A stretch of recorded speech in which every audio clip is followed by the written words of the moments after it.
لومعندي جزيرة سنغلان ወይ ክትወኻ ከለኽን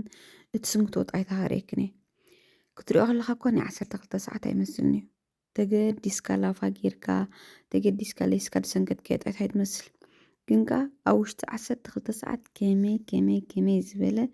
ካብ ናይ ላፋ ንላዕሊ ድፅበቕ ጣይታ ክንስንክት ኢና ትሪኦ ኣለኽን ክፅብቕ መዓት እዩ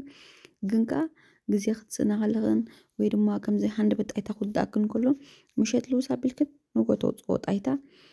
ወላ ሓንቲ ስራሕ ዘይብሉ ቀሊል ክሰርሖ ዝኾነ ሰብ ወላ ጀማር ጣይታ ከዓ ክስንክቶ ዝኽእል ጣይታ ከርእየክን እየ ብዝኾነ ቅድሚ እዛ ቪድዮ ምጅማራ ግን መጀመርታ ፕሊዝ ሰብስክራይብ ጌርክን ጀምራ እዛ ቪድዮ መቸም ከምዚ ዝበለ ጣይታ ኣዝዩ ፅቡቕ እሞ ከዓ ብዙሕ ጉልበትን ግዜ ዘይወስድ ጣይታ ሒዘልክን መፅየ ሰብስክራይብ ከይገበርክን ኣይትሪኣ እንትኾና እዚ ቪድዮ ስለዚ ፕሊዝ መጀመርታ ሰብስክራይብ ጌርክን ጀምራ ሕጂ ናብ ኣሰራርሓ ክወስደክን ዝፀሊምካ እንታይ ኢልክን ከይትስምዳ ማይ ፀርር ምሽ ኣብ ፍሪጅ እንድሕር ሓደ 5 መዓልቲ 6 መዓልቲ ኮና ፍሪጅ ኣፅኒሕዮት ማይ ብሕቆይሲ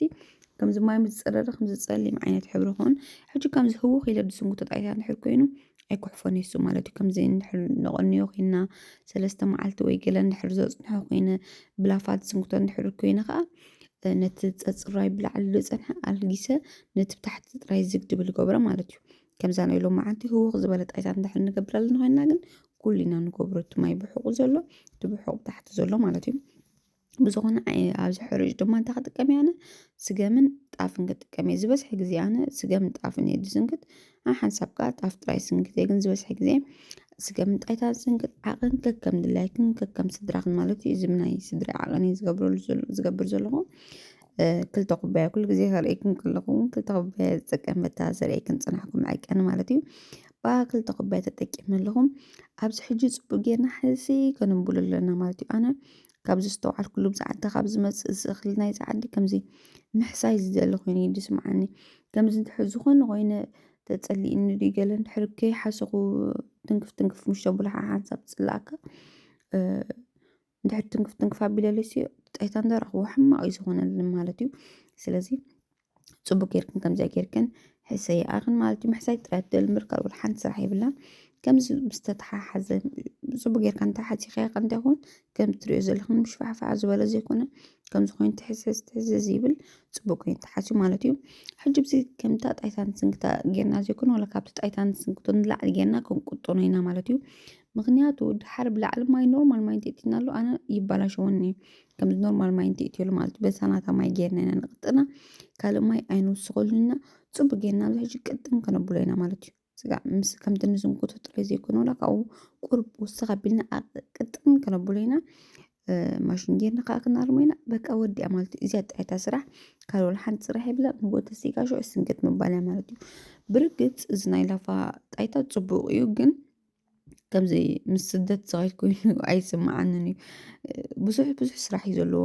ትለውሶ ንጎ ተሲግካ ክትላፍዎ መሊስካ ክትስንኩቶ ገለ ክንደይ መዓልቲ ካብ ወስደልካ ግዜ ካብ ወስደልካ 3 መዓልቲ 4 መዓልቲ ወስደልካ ነታ ሓንቲ ግዜ ጣይታ ክትስንክት ማለት እዩ እዚ ግን ንሓንቲ መዓልቲ ስራሕ እዩ ምሸት ለስካስ ንጎ ተውፅኦ ማለት እዩ ሓንቲ ስራሕ ይብሉን ክፅብቅ መዓት እዩ ኣዝዩ ፎኩስ እየ ሕጂ ኣነ ብጣዕሚ ፎኩስ እየ ድስንክት ክፅብቅ መዓት እዩ ዝበዝሐ ግዜ ከምዚ ስንክት ስሕት ኢላ ከዓ ብናይ ላፋይ ስንክት እየ ማለት እዩ ሕጂ ሓንሳ ጣይታና ከይረኣናዮ ይውዳእና ምሽ ወይ ድማ ሃንደበት ጋሻ ክንመፀክና ይገለብለና ከምዚኣ ጌርና ክንስንክት ንኽእል ኢና ግድን ኣይኮነን ላፋ ክንገብር ገላ ክንገብር ግዜና ክነብል ማለት እዩ ግዜና ክንውድእ የብልናን ከምዚኣ ጌርና ሓፃር ጉልበትናን ግዜናን ዝቁጥብ እሞ ከዓ ፅቡቅ እንከሎስ ተገዲስና እሞ ገርተት ንብል ማለት እዩ ስለዚ ከምዚኣ ጌርና ቅጥን ኣቢልና ኣለና ፅቡቅ ጌርና ብድሕሪ ድማ ዝያዳ ፅቡቅ ክኾነለይ በዚ ማሽን ገይረ ካርሚ በዚ ናይ ኬክ ማለት እዩ ሕጂ እዚኣ ናይ ኬክ ተዘይብልክንካ ክትጎድፎ ትኽእል ኢኽን ግድን ኣይኮነን እዚኣ ክትህልወክን ጥራይ ፅቡቅ ጌርክን ሕሰዮ ፅቡቅ ጌርክን ተሓሲኹኖ ወላ ሓንቲ ፀገም የብሉን ማለት እዩ ወይ ተፀሊእክን ፅቡቅ ጌርክን ተሓሲኹኖ ከዓ በዚኣ ግዜ ሂብክን ተሃርሞ ማለት እዩ ሕጂ ሓስዮ ከለኹ በዚኣ ዝሃርሞ ዘለኹ መታን ዝያዳ ክፅበቐለይ ማለት እዩ ብዝኾነ ሓደ 5 ደቂቕ ዝኾነ ሃርሚዮ እንደዚ ሓሲኹኖ ግን ግዜ ሃቦ ኢኹን ወስኻሉ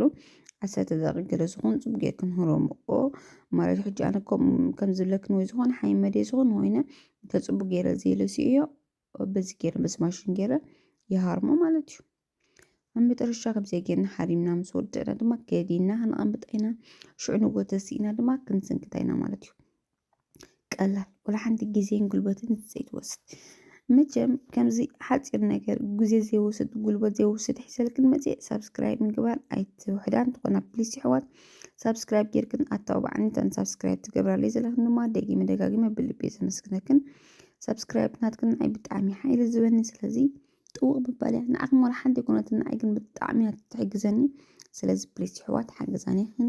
ብዝኾነ ንጎ ድማ ከምዚ ኮይኑ ማይ ፀሪሩ ፀኒሕኒ ከምዚ ዓፍዓፍ ኢሉ እቲ ማይ ፀሪሩ ሕጂ እንታይ ክገብር እየ እቲ ማይ መጀመርታ ኩሉ ግዜ ትሚልክን ማንካ ይጥዋሉ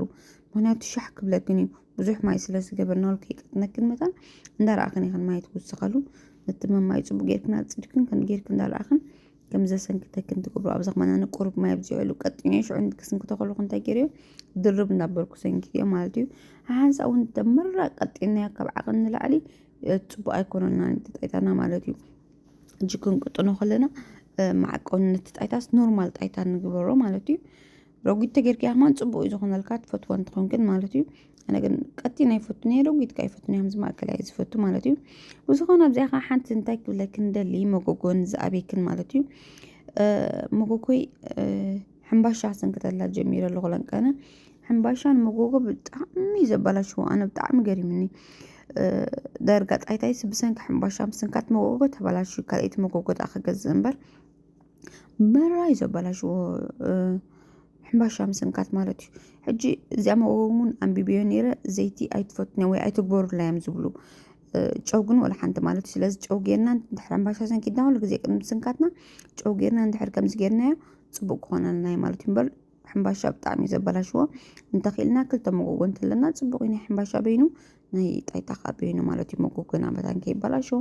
ብዝኾነ ጨው ገይረ ከምዚ ገይረ መጀመርታ ቅድሚ እዚ መዓልቲ ሕምባሻ ሰንኪተላ ስለ ዝነበርኩ ክሳይ ዝገብራ ዘለኹ ማለት እዩ መጎጎ ክን እውን ተዓቢክን ከምዚ ጌርክን ጨው ክትገብራሉ ትኽእሊ ኢኽን ግን ይፈላለዩ ጨው ዘይግበረሉ መጎጎ ኣሎ ክትገዝኦ ከለኽን መጀመርታ ኣንብብኦ እዚኣ ናተይ ኣንቢበዮ ጨው ወላ ሓንቲ ማለት እዩ ክትገብረላ ትኽእሊ ኢኻ ዘይቲ ግን ኖ እዩ ዝብል ግን ሕምባሻ ብዘይቲ ስለ ዘይስንከት ኣማራፂ ነበረንን ዘይቲ ገይረ ስንኩታ ማለት እዩ መጨረሻ ከዓ ርእዮ ከምዚ ኮይኑ ትሪኦ ኣለኹን ብጣዕሚ ሓቂ ዘረባ መራት ፅቡቅ ኮይኑ ኣብዚ ከዓ ክስእለ ዝደንገያ ቁርብ ሓፊላት ንብዝኾነ ግን ድሓን ፀገም የለን መራክስቲ ኣይኮነን ትሪኦ ኣለኹን ርእዮ እዚ ሕጂ መኒ 12 ሰዓት ብሎ ብጣዕሚ ክፅብቕ መዓት ክፈኩስ መዓት ኮይኑ ማለት እዩ ከርእየክኒ ፅቡቅ ገይረ ኩሉ እንዳሰንከትኩ ኣብዚ እቲ ካሜራ ቁርብ ኣርሒቀያ ካብቲ ኣመጎጎ ከቅርባ ሃፍቲ ነብዛ ካልኦት እምበር እንተርሒቁ ከዓ ፅቡቅ ኮይኑ ኣይረኣየካን እዩ ብዝኾነ መራ ፅቡቅ ጣይታ ኮይኑ ትሪኦ ኣለኽን በዛ ፀጋኽማን ቁርብ ክስታይ ኮይናት ንድለ ትሪኦ ኣለኽን በበይኑ ኮይኑ ሕጂ ሕምባሻ ብጣዕሚ ዘበላሽዎን መጎጎ በዛ ፀቅዐን በዛ ሓንትን በበይኖም ኮይነናኒ ጨው ገይረ ገለ ማዓራርዮ ምሽ ሕጂ ብዛ ጣይታ ሰንኪተላ ኣለኹ ታኽልኤታ ክስንክተላ ከለኹ ጥዑ ይኹን እንድሕራ መንጎ ሕምባሻ ሰንኪተሉ ከዓ ይበላሽወኒ ማለት እዩ ቅጫ ከማን ሓይሽ ካብ ሕምባሻ ብጣዕሚ ዘበላሽዎ ትሪኦ ኣለኽን ርእዮ ክፅብቕ ማዓት ኮይኑ ብዝኾነ እዚኣ ነራ ቪድዮ ነሎ ማዓንቲ ግዜን ጉልበትን ትቆጥበና ከምኡ ድማ ፅቡቅ ጣይታ እያ ነራ ተባሂሎ ማዓንቲ ቪድዮ ማለት እዩ ብዝኾነ ብካሊእ ቪድዮ ክሳብ ዝምለሰክን ሰሰናይ ፀፅቡቕ ንዓኽን ኣዋልኽን ከዓ ርእዮ ጣይታ ርእዮ ላይክ ከይገበርክን ኣይትውፃእ ፕሊስ ላይክ ግበራ ይኽን ኣሕዋት ፈለው ምባልካ ኣይትሕማቓ ፈለው ብላኒ ላይክ ግበራሉ እዚ ቪድዮ ከምዚ ናይ ቁልጡፋት ነገር ተደሊኽን ከዓ ከም ፃልክ ንኽእል እየ ብካልእ ዓይነት ሕርጭ ማለት እዩ እዚ ብስገምን ብጣፍን እንድዩ ብካልእ ሕርጭ ተደሊኽን ከም ፃልክ ንኽእል እየ ብዝኾነ ባይለ ክንፀኒሐ መሊሰክን ርእዮ ትሪኦ ኣለኽን ክፅብቕ መዓት ኮይኑ ማለት እንተመጎጎኻ እንዳፀበቐ ኸይዱ ከምዚ ኣብታ መጀመርታ ምሽ ዳሓ እንዳኾነ ኮይኑ ከምቲ ዝበልኩኹን ሕምባሻ ስለ ዝሰንከት ኩሉ ድሓር እንዳሰንከት ካልኦት ከይትገለኻ እንዳፀበቐ ዝኸይድ ብዝኾነ መጨረሻ ድማ ነዚኣ ትመስል ብካሊእ ቪድዮ ክሳብ ዝምለሰክን ሰሰናይ ፀፅቡቕ ንዓኽን ፈለው እንዳበልክን ላይክ እንዳገበርክን ባይ ፅቡቓት